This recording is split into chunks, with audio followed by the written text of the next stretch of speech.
His smile was so hideous, his teeth stained a muddy brown. His laugh that made me feel nauseous with fear and intimidation. All of this exacerbated by his widened, pale blue eyes. Sat in my attic typing this post, and I've cried all the tears I can cry.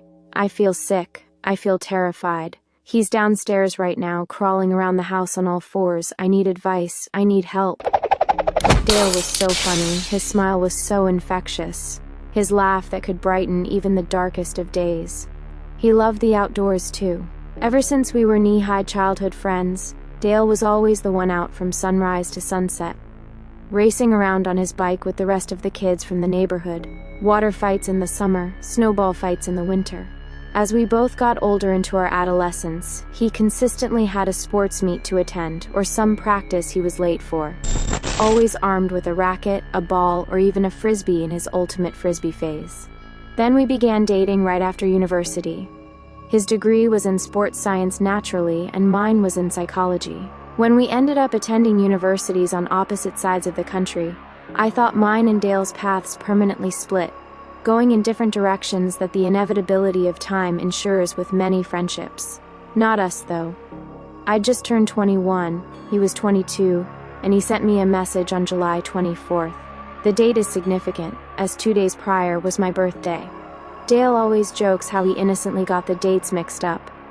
I have my suspicions he tactically waited to ensure his message didn't get the generic "thanks, means a lot" reply that I was pumping out to all the other friends, sending me birthday wishes after Facebook had prompted them to. Dale thought he was so clever, I suppose it did work. To this day, he keeps up the reoccurring joke that my true birthday is July 24th. He'll put out his social media posts. Then he circles that date on calendars and annotates it with a big Ellie's birthday. Hell, one year he even organized a birthday shout-out on the radio for me, on the 24th. Anyway, I'm rambling. After he slid into my DMs, we began dating. We both fortunately bagged some pretty decent jobs in Edinburgh, Scotland. I work as a criminal profiler and him as a PE teacher. Edinburgh was the natural pick. We both love the old Scottish folklore, tales of kelpies and sprites. And of course, the Loch Ness Monster. Scotland also has some of the best camping laws in the world. If you can walk around there, you can essentially camp there. The public have ramblers' rights, with mountains, moors, and forests all within legality to explore and camp. Naturally, dating the man I do, a camping trip within our first couple of months living here was a must. We waited for the warm or as much as Scotland can offer May weather, and began planning our route. We'd leave Edinburgh and head west before driving north.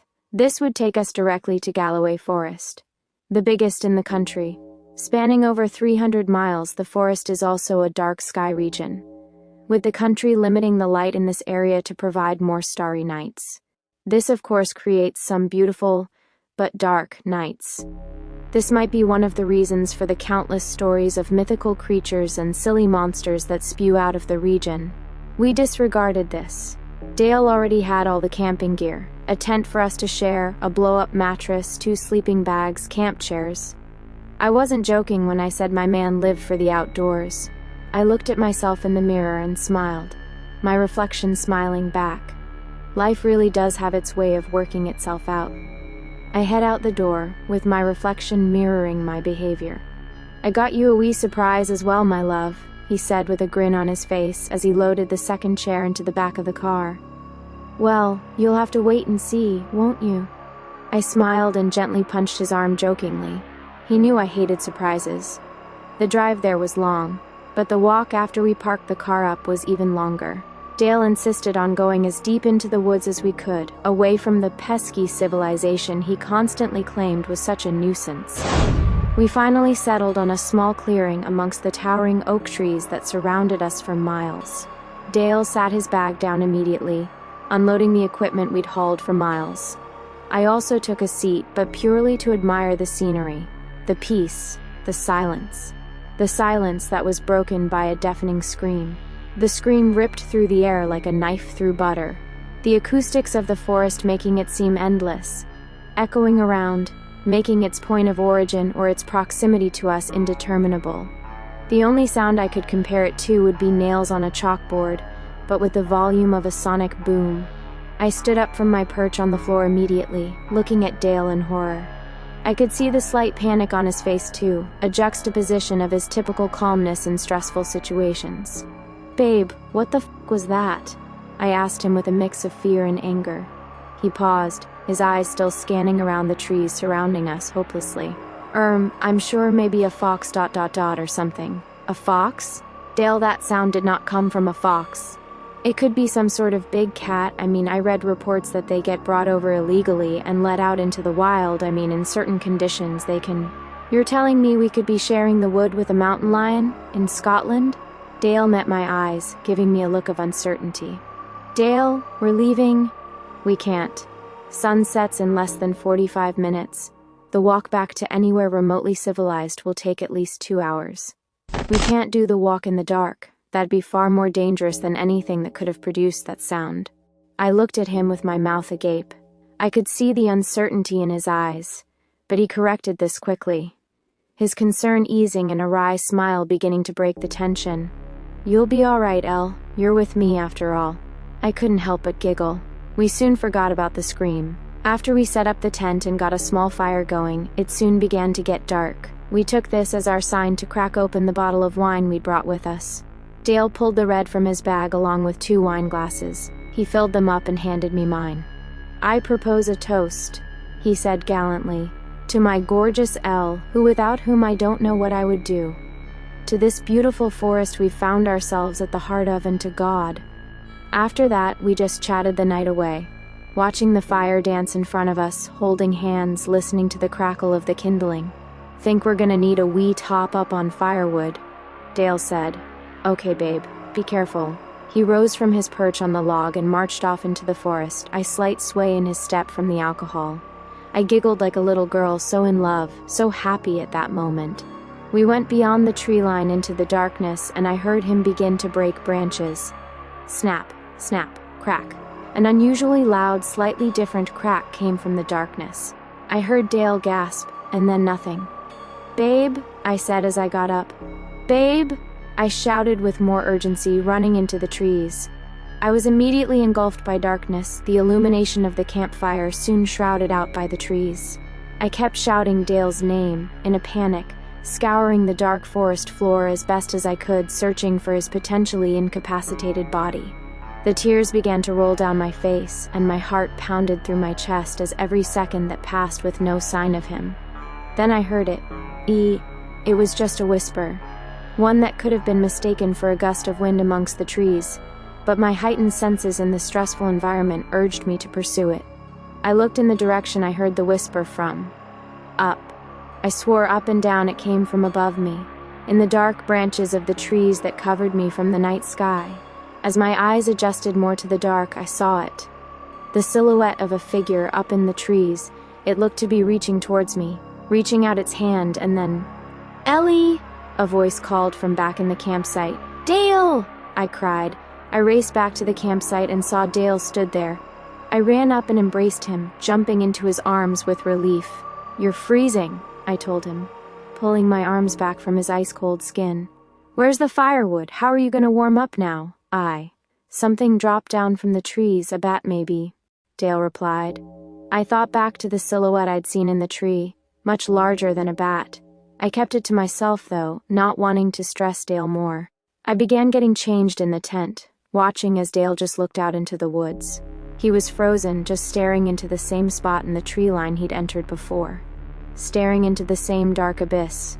"Are you coming to bed, babe?" I called. "Yes?" "All right then," I thought. He was probably just spooked. We got wrapped up in our sleeping bags in silence, before turning off the small light illuminating the tent. I nodded off fairly fast, considering the circumstances. That's when it happened. Something woke me. I'm not sure what or at what time, but my body instantly felt in a state of panic. I knew something was watching me.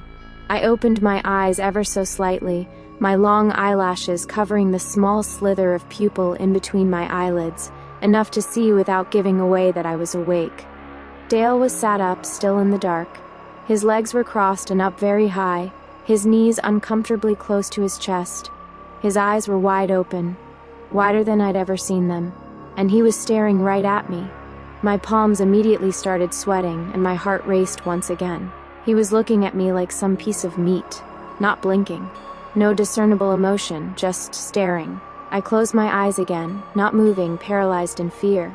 I pretended to start waking up, stretching my arms. I heard his sleeping bag rustle, and when I turned over, he was sleeping again.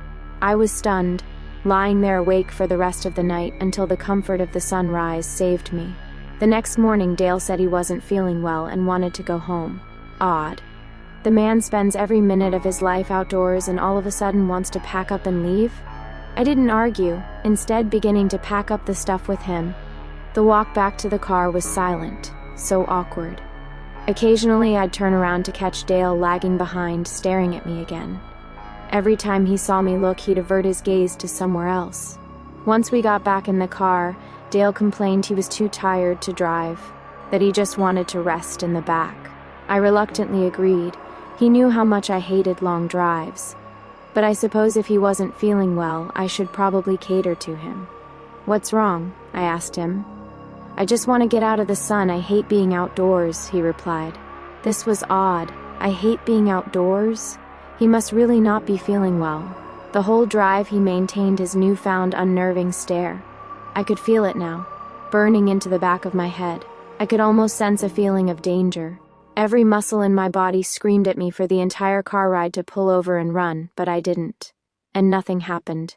Yet. We got back this morning, with Dale taking himself off to bed almost immediately. I sat downstairs, worrying about him. What happened to him out in the woods? Did he really just get ill? Why has he been staring so much?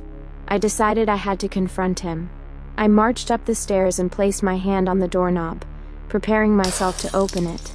But I heard him scurry on the other side, as if he was hurriedly getting out of a compromising position. I opened the door to see Dale sat on the floor, his legs crossed and his knees uncomfortably close to his body once again. "Is everything okay, Ellie?" he asked. "What's going on with you? You've been acting so strange since the camping trip. Did I say something? Babe, please just be honest with me." "I'm fine, babe. I'm just tired." He smiled and chucked. I looked at him closely. His smile was so hideous, his teeth stained a muddy brown. His laugh that made me feel nauseous with fear and intimidation. All of this exacerbated by his widened, pale blue eyes. It was also at this moment I noticed he'd drawn all of the curtains closed to keep out the sun. An apparent hatred of the outdoors that my man loved so much. "When's my birthday, Dale?" I asked. His smile dropped, his stare widened. "July 24th, of course," replied, noticing his eyes locked onto the calendar on the wall. "That is your real birthday. It says it on the wall behind you. Ellie's birthday. You are Ellie." My heart dropped, and a pit of terror opened up in my stomach. I felt tears begin to well in my eyes, and a fear so primal I didn't know what to do. That man was not my boyfriend. Dale noticed my realization and stood to his feet in a singular, smooth, almost impossible motion. I looked at what he was holding, grasping a handful of dirt from the now empty plant pot on the bedside table. He maintained his stare, never breaking eye contact, as he slowly raised the dirt to his mouth, before hurriedly shoving it in there. He munched on it ferociously, like a ravenous beast, swallowing it without even a glimpse of discomfort. He licked the dirt surrounding his lips, savoring every morsel. "Go to the attic," he pointed up. The tears were now streaming down my face. I opened my mouth to speak, but the words almost refused to come out. I slowly turned and obliged, feeling his stare piercing the back of my head as I pulled down the stairs to the dark attic and climbed up. I barely reached the top when I felt them Islam behind me. Darkness. Moment. Just thinking about what had transpired. Had I really? I felt a buzz in my pocket. Oh, my God, my phone. I hurriedly reached my trembling hands into my pocket, pulling it out, the screen illuminated by a Snapchat notification. I had Wi-Fi, but this bastard attic had no signal. I raced to type a Snapchat message to one of my friends, loading the app up, the waiting time taking almost an eternity. The message was from Grace, my best friend. I opened the chat. I scrolled to the message above that, a voice message sent only 3 minutes ago. Sent from me. My work phone downstairs logged into Snapchat too. But what? I tapped the message, and the sound that played was the worst sound I could imagine. Worse than that scream the other night. The sound of my own voice. I don't even want to repeat the things said on that voice message. And before I even had a chance to justify myself, Grace had blocked me. That was when I noticed more and more of these messages being sent to all my friends, to my work colleagues. It was only when I put my ear to the floor of the basement when I heard him, or should I call him it, recording these messages with an uncanny resemblance of my voice. That brings me here. I can hear it moving furniture around the house. I can hear it scuttling around by the sounds of it, on all fours. I'm at a loss. I don't know what to do. I'm terrified for my life, for Dale's life, for all of yours. I turned my head to the mountain of boxes in the attic, posters, paintings, and anonymous stuff sprawling out of them. There was one in particular that caught my eye. One of Dale's posters labeled with a biblical passage, one that seemed to taunt me. Matthew 7:15, beware of false prophets who come to you in sheep's clothing, but inwardly they are ravenous wolves.